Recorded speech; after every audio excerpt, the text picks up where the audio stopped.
Se retournant, Jésus vit qu'ils le suivaient et il leur dit « Que cherchez-vous » Ils lui répondirent « Rabbi », ce qui veut dire « maître, où demeures-tu » Il leur dit « Venez et vous verrez ». Ils allèrent donc, ils virent là où il demeurait et ils restèrent auprès de lui ce jour-là, car c'était la 10e heure. André, le frère de Simon-Pierre, était l'un des 2 disciples qui avaient entendu la parole de Jean et qui avaient suivi Jésus. Il trouve d'abord Simon, son propre frère, et il lui dit « Nous avons trouvé le Messie », ce qui veut dire Christ. André amena son frère à Jésus. Jésus posa son regard sur lui et il lui dit « Tu es Simon, le fils de Jean. Tu t'appelleras Képhas », ce qui veut dire Pierre. Acclamons la parole de Dieu. Louange à toi, Seigneur Jésus, que cet évangile efface nos péchés.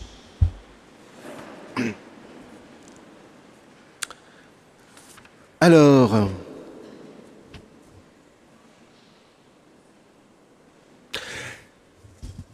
qu'est-ce qui se passe lorsque Samuel entend Dieu l'appeler? La première chose, c'est que, si vous avez bien compris, il ne comprend pas. Il ne sait pas qui est en train de l'appeler. Il est donc obligé de se tourner vers Élie, qui va lui donner la culture nécessaire pour comprendre qui est en train de l'appeler. On retrouve exactement la même chose dans le passage sur la rencontre de Jésus avec ses disciples. Jésus est là, mais tant que Jean ne le désigne pas comme l'agneau de Dieu, les disciples ne savent pas le reconnaître. Que fait Jean? Que fait Élie? Élie par rapport à Samuel, Jean par rapport à ses disciples. Il leur donne la culture nécessaire pour comprendre ce qui leur arrive et pour interpréter leur propre histoire. Est-ce que vous comprenez? Pour interpréter eux-mêmes qu'ils sont en train de rencontrer Jésus, pour ce qui concerne les disciples, pour interpréter pour lui-même dans son histoire que Samuel est appelé par Dieu.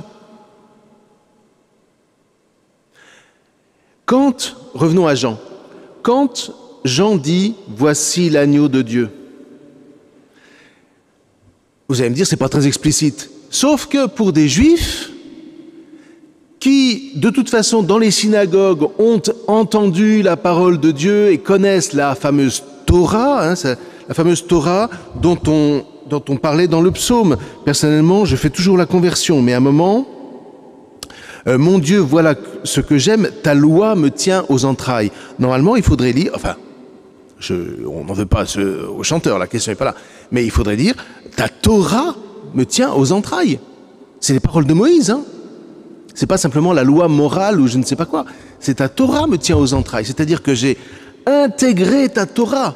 Ça veut dire qu'elle est en moi, elle est inscrite dans mon cœur comme le prédisaient Jérémie et Ézéchiel. J'inscrirai ma Torah au fond de leur cœur. Vous vous souvenez? Inscrire la Torah au fond du cœur, c'est comme pour nous inscrire l'évangile au fond du cœur, l'inscrire sur le cœur, le graver sur le cœur, c'est se donner la culture spirituelle, dans un premier temps, il n'y a pas que cet aspect-là, mais c'est se donner la culture nécessaire pour reconnaître quand Jésus passe dans notre vie et pour pouvoir interpréter notre propre vie et y découvrir des merveilles. Aujourd'hui, on n'interprète plus rien. Il n'y a que des faits froids. Donc du coup, quand on est dans ce domaine-là, quand on ne sait plus interpréter sa vie, parce qu'on n'a plus la culture pour, on est dans la pure émotion. Et tout va bien tant que les choses vont selon notre cœur. Mais à la moindre glissade, ça y est, c'est l'émotion, c'est on ne m'aime pas, je sais pas quoi, vous voyez, c'est terrible. Tout ça par manque de culture.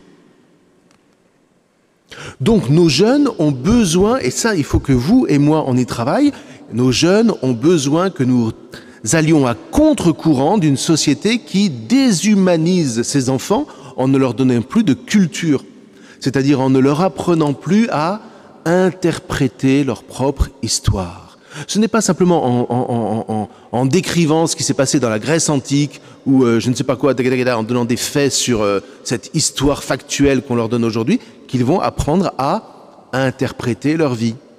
Donc, si j'en reviens aux disciples de Jean, agneau de Dieu, ils connaissent la Torah, et donc l'agneau de Dieu, tout de suite, ils font la référence, et j'espère que vous aussi, à cet agneau qui a permis la libération d'Égypte.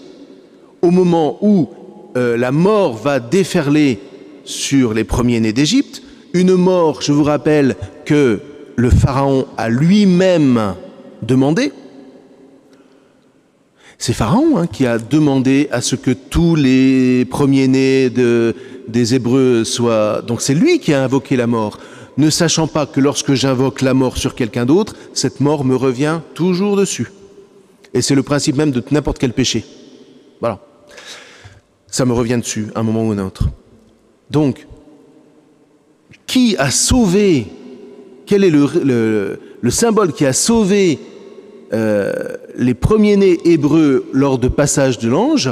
C'est ce fameux agneau de Dieu qui, dans un esprit cultivé, se rappelle que l'agneau de Dieu, c'est le signe d'un salut.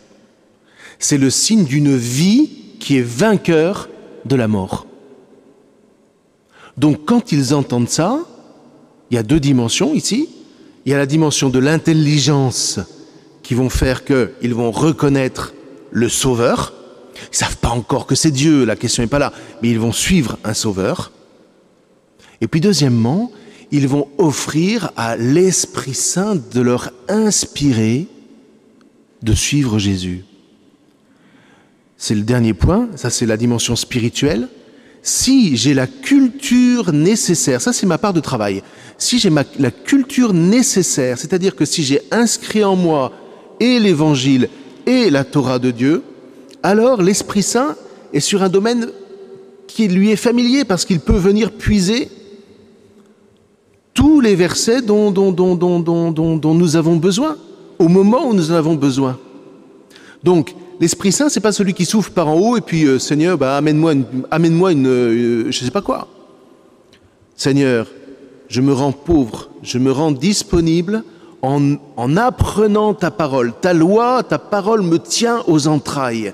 Et en faisant ça, j'ouvre mon cœur à l'Esprit Saint pour demander à l'Esprit Saint, Seigneur, dans tout ce que j'ai engrangé en moi de parole, viens faire surgir la parole dont j'ai besoin.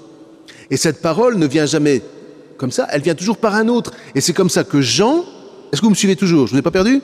C'est comme ça que Jean, en disant « Voici l'agneau de Dieu », est inspiré par l'Esprit Saint, il inspire les disciples qui reconnaissent alors Jésus.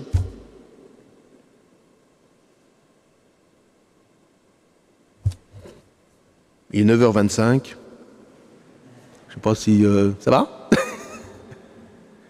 Mais ça, c'est des mécanismes vraiment qu'il faut connaître. Parce que du coup, ça nous motive tous pour inscrire cette parole en nous.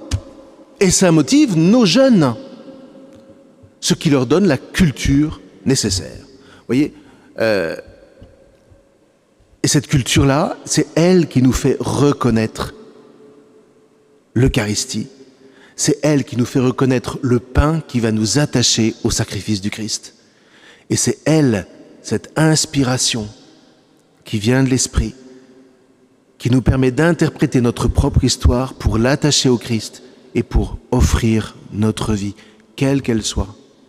Et c'est ainsi que nous allons connaître les plus grandes joies et que nous allons vaincre les épreuves les plus petites comme les plus grandes qui traversent nos vies. Et c'est ce que je nous souhaite à tous. Amen.